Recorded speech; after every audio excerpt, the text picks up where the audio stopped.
Bonjour à tous, ou plutôt bonjour à ceux et celles qui ont du courant ou des téléphones chargés et qui peuvent donc voir cette vidéo. Je m'appelle Nathalie Yamb et aujourd'hui, comme vous le voyez, je vous reçois dans ma cuisine. Alors là, j'ai un four à micro-ondes. Là, c'est un réfrigérateur. Là, c'est un four électrique.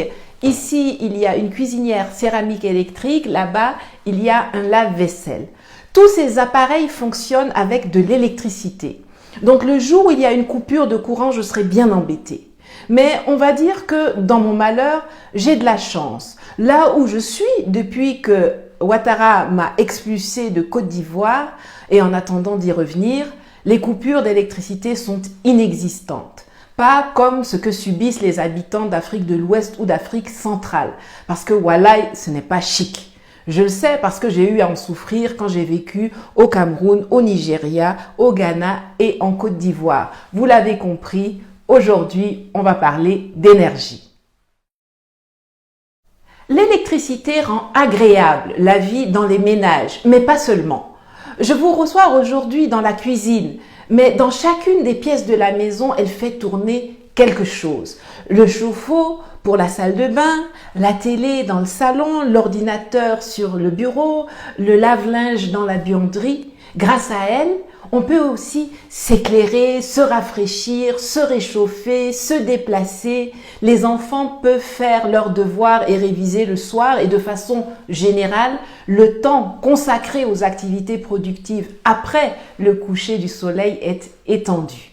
L'électricité nous permet aussi de nous former, de nous informer, de communiquer avec nos téléphones, nos laptops, nos tablettes. Elle est également indispensable au fonctionnement des entreprises, qu'elles soient de grosses industries ou des PME-PMI, des hôpitaux, des morgues, de l'administration, la liste est infinie. Une fois qu'on a dit ça, la conclusion est simple.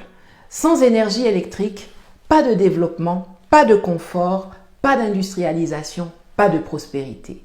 Il y a une corrélation entre l'accès à l'électricité et le niveau de pauvreté.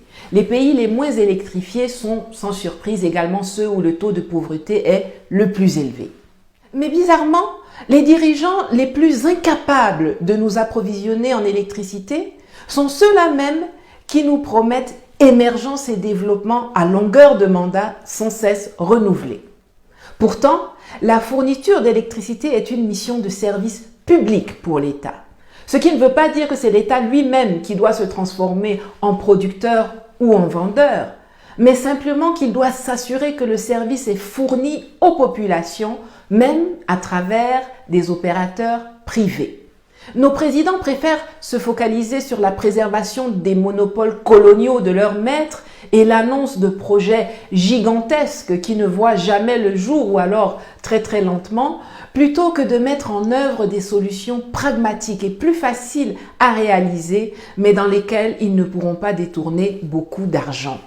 Savez-vous par exemple que lorsque l'on construit un gros barrage, chaque mètre cube d'eau qui passe le barrage est facturé?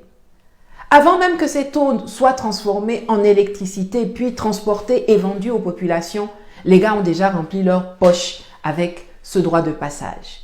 Ils gagnent leur argent, le reste ne les intéresse pas. La préoccupation n'est pas de donner de l'électricité aux populations, mais plutôt de se faire de l'argent. Si l'objectif était de donner de l'électricité aux populations, il est incompréhensible qu'on ne développe pas plus agressivement le solaire. En RDC, il existe 2 centrales électriques, Enga 1 et Enga 2, qui pourraient approvisionner tout le pays. Mais beaucoup d'engins sont en panne, les pièces de rechange sont manquantes et au lieu d'investir dans l'entretien de l'existant, les gouvernants préfèrent aller se jeter sur le projet de Enga 3, la plus grande centrale du monde, qui leur permettrait d'exporter 7 gigawatts d'électricité sans résoudre le problème de fourniture de courant à ses propres populations qui n'en recevraient que 3 gigawatts. C'est typiquement africain cela. On est toujours en train de produire des choses pour les autres au lieu de nous occuper d'abord de nos marchés intérieurs. On fait ça avec notre agriculture et on fait ça également avec l'énergie. Toi qui n'arrives pas à t'assurer que chaque ménage dans ton pays soit électrifié, c'est toi qui es pressé d'aller vendre à tes voisins. Naweti.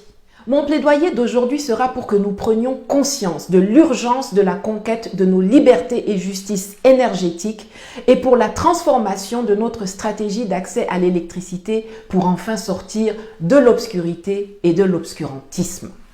Premièrement, et ça ne va pas plaire à tout le monde, il faut se décomplexer.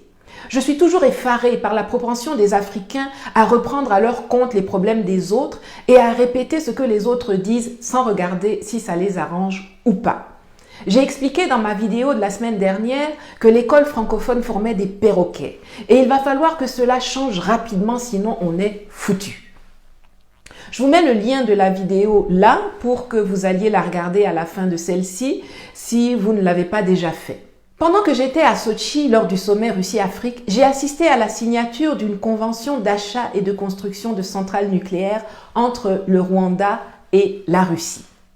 Cela m'a valu des discussions animées avec Peter, un ami du Parti socialiste suisse qui s'est ému de ce que j'applaudisse cela alors que l'on doit aller vers les énergies propres. L'Europe, même la Chine, mais parlons de l'Occident, s'est développée grâce au charbon. Aujourd'hui que tous leurs habitants, même dans les coins les plus reculés, ont de l'électricité, ces gens se lèvent et viennent nous dire que le charbon c'est pas bien, le charbon c'est sale, le nucléaire c'est dangereux et qu'il faut qu'on passe à tout prix tout de suite aux énergies vertes renouvelables. Ce qui était bon pour vous, qui vous a permis de sortir de l'obscurité et de la pauvreté, ça là, on n'en a plus le droit d'utiliser alors que c'est ce qui n'est pas cher et qui pourrait nous arranger. Les amis, c'est pas eux, c'est nous. Eux, ils peuvent demander, ils peuvent faire, mais est-ce que nous sommes obligés de les suivre en tout et partout? C'est comme ça qu'ils ont diabolisé notre huile de palme pour mieux ouvrir et élargir les marchés à leur huile de colza et de tournesol.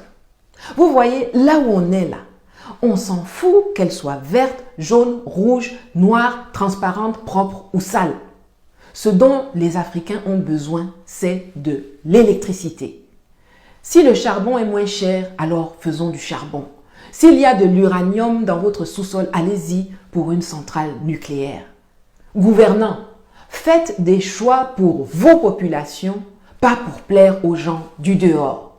C'est quand tu es repu là, que tu peux te permettre de dire que la viande là, sa couleur me plaît pas, sa forme me plaît pas, sa cuisson ne me plaît pas. Mais quand tu as faim là, même si c'est comment, même si c'est cru, tu vas manger. Il faut du courant en continu dans toutes les villes et tous les villages d'Afrique. Ça, c'est la base. Quel que soit l'endroit où on se trouve sur le continent, il faut qu'on puisse avoir de la lumière chez soi, qu'on puisse recharger son téléphone qui permet de faire mobile money et de prendre des nouvelles de la famille et qu'on puisse alimenter la pompe à eau. Donc vraiment, premier point, décomplexons-nous et apprenons à penser et à agir par et pour nous-mêmes. Deuxièmement, il faut s'outiller pour pouvoir tirer le maximum de ce que la nature a mis à notre disposition. Nous avons la grâce d'avoir du soleil, des cours d'eau, de l'uranium, du pétrole, du gaz et même des montagnes d'ordures qui, par incinération ou méthanisation, peuvent produire de l'énergie. Ça n'a pas été mis à notre disposition pour que ça dorme sous nos pieds ou sur nos têtes et que cela soit exploité par d'autres. Profitons-en donc pour développer les filières d'études dans ces domaines.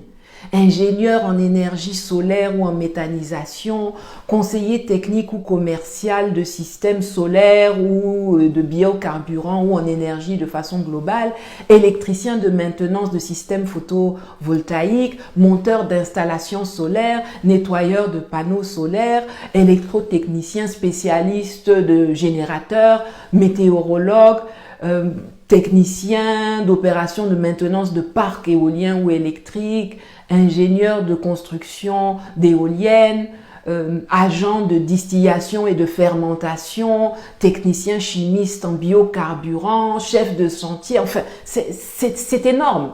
Le Sénégal nous donne le bon exemple dans ce domaine qui s'est constitué un répertoire local de professionnels dans le solaire et qui commence dans l'éolien et qui souffre beaucoup moins de délestage et coupures que ses voisins sous-régionaux. Troisièmement, il faut défiscaliser le solaire pour permettre l'importation, la fabrication, l'achat, l'utilisation sans taxe, non seulement de panneaux solaires photovoltaïques, mais également de capteurs, onduleurs, batteries, chauffe-eau, frigo, ventilateurs, climatiseurs, téléviseurs, kits de pompage, lampes, lampadaires, groupes électrogènes, etc. Cela va permettre de consacrer en priorité l'énergie produite par les centrales thermiques ou hydroélectriques aux gros consommateurs que sont les entreprises et les zones urbaines, sans désavantager les plus petits consommateurs et les zones rurales. Car telle devrait être la stratégie. Les réseaux centralisés pour alimenter les industries et les villes, les mini-réseaux autonomes ou les petites centrales pour les petites agglomérations et les installations individuelles pour les populations et villages isolés. Savez-vous qu'au Nigeria, par exemple, les groupes électrogènes fournissent 10 gigawatts d'énergie électrique là où la Compagnie nationale d'électricité n'en fournit que 6? Ma visite au propriétaire d'une entreprise de production d'énergie solaire en Israël, dont la sublime villa dans un quartier de résidence luxueuse sur les hauteurs de la ville de Haïfa était entièrement alimentée par du solaire, m'a convaincu de la pertinence de cette vision. Et puis, quand on voit comment on se précipite pour faire des plantations de cacao, d'EVA, de bananes, et qu'on accorde des exonérations à tout va aux exportateurs, alors pourquoi ne pas encourager les plantations privées de panneaux solaires et accorder des privilèges similaires à celles et ceux qui investissent dans ces fermes et mini-réseaux? Quatrièmement, il faut décentraliser et effectivement libéraliser le secteur. Pas seulement dans la production, mais également pour la distribution. Les compagnies distributrices dans nos pays, confortablement installées dans la sécurité de leur monopole et de leurs concessions qui s'étalent sur plusieurs décennies, n'investissent pas dans l'entretien et le développement du réseau. Il faut impérativement libéraliser la vente et la distribution d'électricité et cesser de rendre le citoyen captif d'une seule entreprise. La concurrence a toujours été bénéfique aux consommateurs. Si ce dernier a le choix entre plusieurs opérateurs, cela contraindra ces derniers non seulement à être compétitifs au niveau des prix, mais également au niveau de la qualité du produit et du service. Un autre corollaire de cette mesure est le fait que cela créera des opportunités d'affaires pour les entrepreneurs locaux qui pourront donc devenir des acteurs et pourquoi pas des champions du secteur en solo ou grâce à des joint ventures. Et ne venez pas me dire qu'il est obligatoire d'avoir une compagnie nationale d'électricité ou un seul distributeur. C'est faux.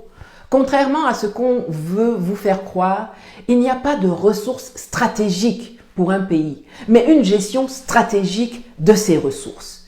Il faut arrêter de prendre exemple sur la France, qui elle-même est un pays du tiers-monde européen, et s'inspirer des meilleurs. Regardez l'Allemagne qui, depuis la fin de la Deuxième Guerre mondiale, a fait de la remunicipalisation du secteur de l'électricité et notamment des services de distribution la colonne vertébrale de l'autogestion locale. Il existe 970 entreprises de distribution et les conseils municipaux ont la latitude de changer d'opérateur au terme d'une concession ou même avant si un référendum communal citoyen en décide ainsi. Et il n'y a pas délestage en Allemagne des... Pour les Occidentaux, l'Afrique ne doit jamais sortir de l'ombre, au propre comme au figuré. En dépit de tout ce qu'ils disent, ils ne vont jamais volontairement nous permettre d'accéder à l'autosuffisance énergétique. Il va falloir qu'on lutte pour y arriver. Et il faut savoir une chose, notre développement va nous coûter plus cher que le développement des Occidentaux leur a coûté. Je m'explique. Souvent, on lit leurs bandes dessinées, mais on ne comprend pas que c'est leur histoire qu'ils racontent sous une forme ludique. Vous connaissez Lucky Luke, n'est-ce pas? Ça synthétise l'histoire du développement de l'Amérique. Les USA se sont développés grâce au pétrole, entre autres. Mais à l'époque, c'est à la pioche que les gars allaient forer le pétrole. Et c'est souvent des prisonniers qu'on assignait à ce travail. Les Dalton, ça vous parle, non? Si les Américains ont pu devenir des géants du pétrole en piochant des trous, pourquoi est-ce que nous devrions obligatoirement avoir recours aux machines ultra sophistiquées qu'on nous facture à 4 000 $ de l'heure pour exploiter le nôtre? Je ne dis pas qu'il faut qu'on retourne à l'âge de pierre, mais je dis cherchons ce qui nous arrange et tournons-nous plus vers les Asiatiques qui ont fait montre d'une immense capacité à créer des outils adaptés à leurs besoins et à leurs poches pour se propulser dans le développement. Parlons avec eux, inspirons-nous d'eux, commerçons avec eux et à terme, créons nos propres outils. Nous savions si bien le faire avant que l'esclavage et la colonisation ne viennent nous faire passer de précurseurs à derniers de la classe. Reprenons notre place. Le combat pour notre émancipation est multiforme. Je vous parle régulièrement du pacte colonial qui perdure jusqu'à présent. J'ai eu le plaisir d'entendre l'autre jour l'épouse de l'ex-président tchadien Hissène Habré confirmer ce que nous disons depuis toujours, mais qui nous a trop souvent valu d'être taxés de complotisme alors que les faits et les documents sont là. La France interdit aux pays du Sahel, à ses ex-colonies, d'exploiter leur sous-sol. Le Niger a de l'uranium. Mais si ce n'est pas Areva qui vient l'exploiter pour le mettre à la disposition des populations françaises, alors l'uranium doit rester dans le sol.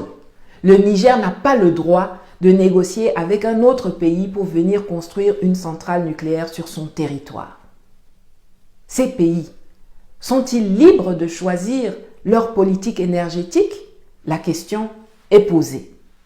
Le néocolonialisme, comme ses ancêtres, se maintient dans nos vies grâce à la destruction de notre histoire et de nos traditions et à la déconstruction structurellement pensée et mise en place de notre système scolaire, éducatif, monétaire, agricole, économique, militaire et bien évidemment énergétique.